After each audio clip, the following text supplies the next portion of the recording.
IELTS writing task 1 sample answer. The diagram below show how chocolate is made and how the price of chocolate bar is divided up among those involved in the process. Summarize the information by choosing and reporting the key features and make the relevant comparisons. The information related to chocolate manufacturing is displayed in two diagrams given over here.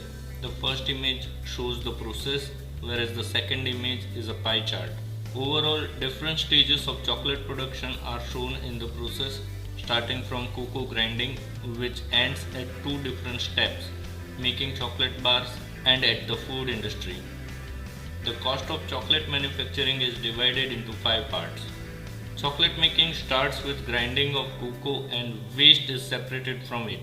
The next step involves making cocoa liquor, which is then divided into two parts. One is pressing for manufacturing some ingredients necessary for the food industry, and the other is making industrial chocolate to produce chocolate bar after adding cocoa butter and sugar. The pressed cocoa liquor is then producing cocoa butter and cocoa powder used in food industry. The cost of making chocolate is depicted in the form of a pie chart. There are 5 major distributions. The major two parts in the cost are expenses, which include 37% cost of ingredients and overhead, and similarly supermarkets share equal share. The least part is of farmers, which is just 4%.